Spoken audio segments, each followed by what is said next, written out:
Hi, I'm gonna go do some work in the greenhouse. Yeah, this is January 18th. Yeah, you too, my rooster. I love the sound of the crow on the farm. So stay tuned, we're gonna do some farming.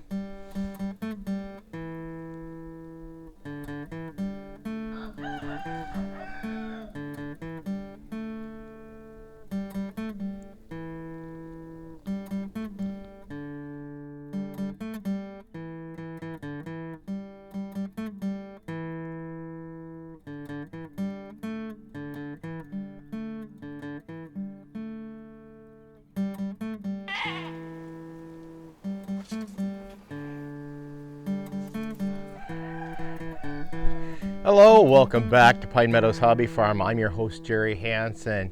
This is my vlog. I am a homesteader. I live in a little valley tucked high in the Cascade Ranges of the Pacific Northwest. I own 5+ acres here. I have a big mountain full of timber. I have some uneven ground around my farm down here, so I try to do the best I can with what I've got. Fortunately, the pond came with property, so we've got a nice activities for my waterfowl. I have ducks and geese. Then, as you hear in the background, I got the chickens. We got turkeys, got goats. We even got some rabbits. That's it. Oh yeah, there's 3 cats roaming around the homestead too, trying to keep the mice and rat population under control. Right now, they're not doing a very good job at it. But it's kind of nippy out, so let's go into the greenhouse because that's where I'm going to be working this afternoon. I'm going to plant something.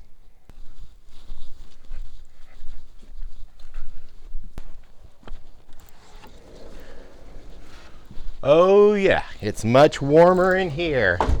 Let's see what the temperature is. 50-ish degrees in here, but that's okay.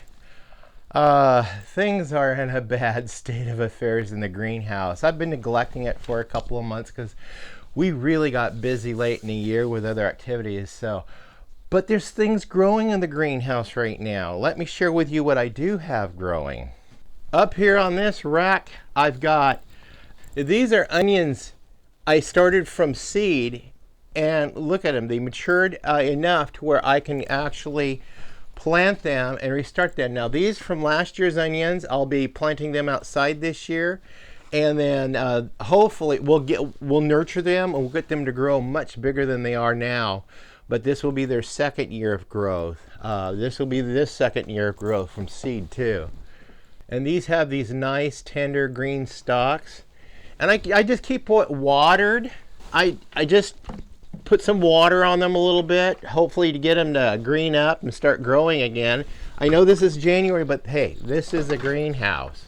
And then to my water, I'm just adding some fish fertilizer to help with the nutrients that the plants need. I also have some other fertilizers up here and bug protectants and repellents to keep my my garden, or what I grow in here, healthy. So I got 2 beds right here. I got them ready. 2 beds. These are buckets. These are buzz tubs I purchased from the local restaurant supply house. They sell groceries down there in bulk and a bunch of supplies for restaurants. So these are buzz tubs that I drilled some holes in the bottom. I built these racks, and this is what I'm using to expand the size of my greenhouse. And it makes it so much easier, so I can just lift these out, take them out to the garden, and transplant my plants that I start in here outside. So it makes it so much easier. But I don't have to do that. I can just grow the plants, certain plants out in here. But when I'm done with the soil, I can just take the thing out and dump it in the garden bag to replenish my soils. Now in the garden beds, I did clean out the rabbit house, and I loaded a bunch of turds out there. So some of my garden's going to be really healthy this year. Another item I've got growing in here is a Swiss chard. This Swiss chard's been growing in here for 3 years now. Yep. 3 years, and I just harvest little bits off of it, and then I've been harvesting some off outside. Low calorie, high in nutrients, great for my weight loss plan. I still have 15 more pounds to go till I reach my goal. So I got some soil right here. I'm going to add some fresh soil to the top of this.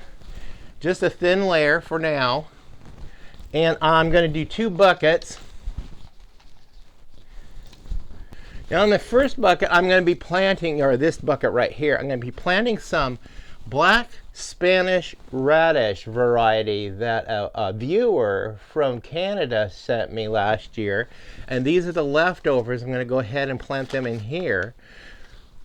I like roasted radish. I like, the smaller radishes cut up in the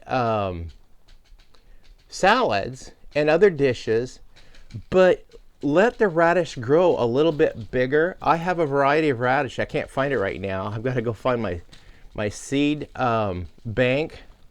It's up on the shelf up here. I just got to dig it down. And that's what I'm going to be planting, a variety I'm going to be planting in this, is the ones that grow very large. I mean, they grow big. And then I like to quarter those and roast them with garlic. Oh, they are delicious. Roasted radish, like a roasted potato. So I'm going to grab some more soil here. And I'm just going to lightly cover these seeds. Just enough just to barely bury them.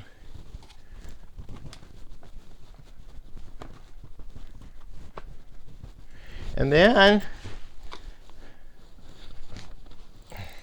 I'm going to take this organic fish fertilizer infused water, and we're going to water that in, and we're going to watch this and see how well they do. I've never had any problems growing radishes, never.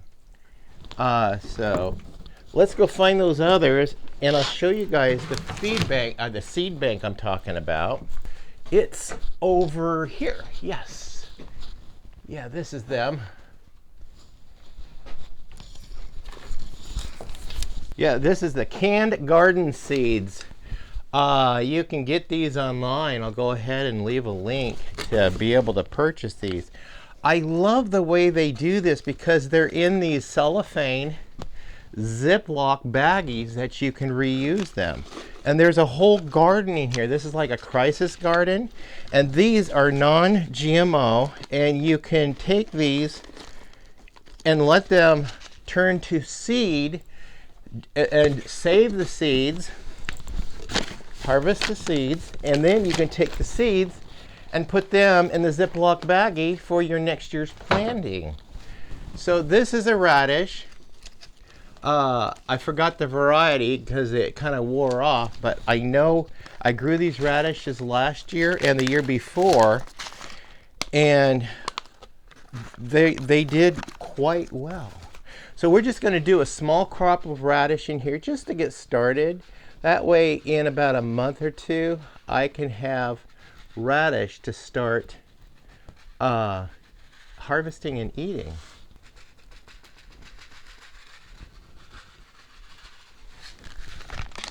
Again, I'm liking the Ziploc baggies. They come with this. Here's the address you guys can get for that. That's the address. And the name of these cans, I don't know if they're still available, but this is the name of the cans that I am using.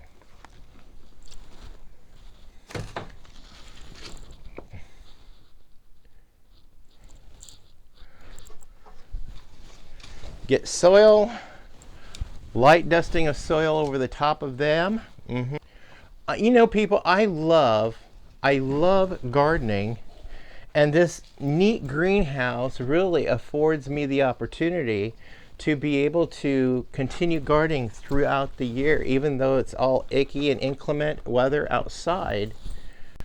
I can, I can come out here and just have my me time and just enjoy the gardening. I'm really trying to get Becky more involved out here. She's really interested in the house plants.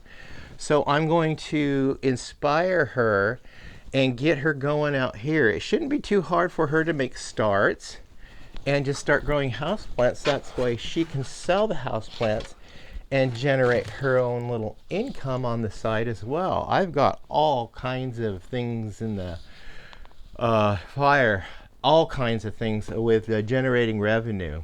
I want to show you guys a couple of tools I can use in the greenhouse. This is a moisture tester. You just stick that in the soil and the meter rises or doesn't rise. It depends on how moist your soil is. And my sister, she found these two items. They're conductivity pens. One tests pH in your soil. You just pull the cap off. Somehow, yeah, there it is. You pull the cap off, and then you can test the pH in the soil. And with this one, you can test the dampness of the soil, which is the conductivity of the men. Well, let's see if we can make it work. Yeah, that's not wet enough. I need to make it wetter. Ha! It says it's 50 degrees in here because it's got a little thermometer right on there. Isn't that neat? That's cool. So I'm going to turn that off.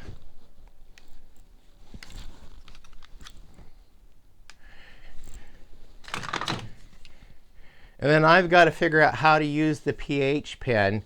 Well, how about if I just turn it on? Okay, it's on. Now this says it's 50 degrees. And check the pH.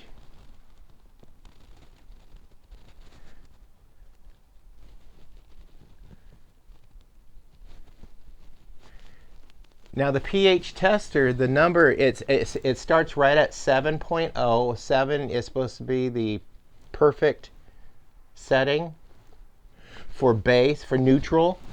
And if you go lower than 7, you're getting acidic. If you go higher than 7, you're going more alkali. I believe that's the way it goes. Well, this is 7.3. So I'm going to go look at the chart and see if I need to add anything to change the pH, neutralize the pH here.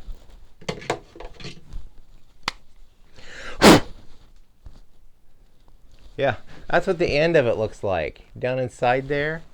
Anyway, that's the end of it. These are the first time I've actually used this. You guys get to see firsthand. I'm going to study more about these. I'm going to look at these little this pieces of equipment up on the internet and see more details on how to work it. But still learning gardening. Also, another thought I had, this year I'm trying not to spend any money on any building projects or anything. We're just focusing on getting debt paid off. But any extra revenue I might earn from stuff, I'm going to go ahead and buy bags of cement and then lay a cement floor in here, because I really don't like the vulnerability that the greenhouse has to creatures that are coming up from below. There is a video that has gone viral. I have 2 videos now that have gone viral on my YouTube channel. The first one was how a poor man can buy cheap property, and that one, wow, it's inspiring a lot of people. Just reading the comments, if you just get the general message, and it gives you the tools on how to get started, where to look, and how to look for cheap property, cheap land, cheap houses. And I give you a lot of hints and tips. And then if you read the comments down below, other folks are adding to that and giving additional comments on and tips and tricks on how to find land. There's also a lot of heartstring tugging at comments that really touch me. I mean, it really humbles me. People are taking what I applied. I gave them hope because I overcame great adversity and got to where I am today as a result of it. So, yeah, it really tugs at your strings. The other video that is going viral, I mean, right now as we speak, it's getting a lot of views, a lot, and it was a stupid video. It was just a video that was tongue-in-cheek, and also demonstrating my annoyance going back to the floor, the vulnerability of the greenhouse because of the lack of a suitable floor. And this is the reason why I'm putting in a cement floor, is because that I showed on the video mysterious ghastly beasts, and I didn't know what was destroying my low crops that were growing low. So I set up my trail cameras, and I caught on trail cam exactly what the mysterious little beast was. Well, it was a rat, a mouse, a vole, whatever you call them, but it was a ghastly little rodent. Those are nasty, and they were eating my vegetables. Ew. And yeah, to me it was ghastly, but I did include additional video links to real beasts. Yeah, there's links in there on that one video to my trip to Southern Oregon, down there in the Siskiyou Mountains. There's the world's only Bigfoot trap. I went and visited that. I'll go ahead and leave links through these and cards so you can click on them across the top. Another one was when I caught 3 cougar at the drinking hole at the other ranch down the road, and then I caught 3 bear on the same video. It was incredible. And then another mysterious beast that I couldn't identify. We suspect it may be a bobcat, not sure. We suspect, maybe, I don't know, but my trail cams sure catch a lot of ghastly beasts. So that video was not intended to be all that serious.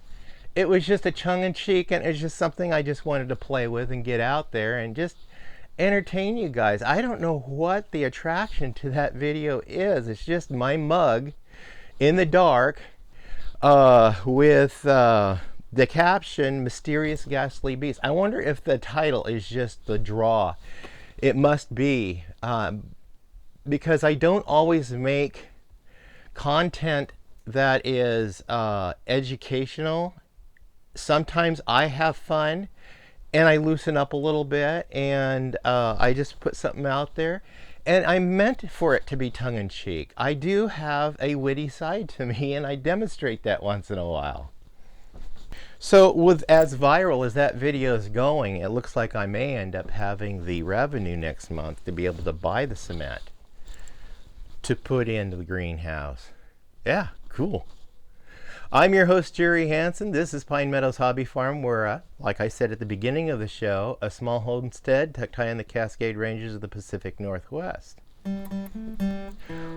Please stay tuned to more videos. You could do that by subscribing, then clicking that bell icon. That alerts you to new videos as I upload them. Click the share button down below and share my videos on your social media platforms. And also, please give us a thumbs up, like the show, leave a comment if you will. Be safe, and please always be kind. We'll see you guys in the next episode. Bye-bye.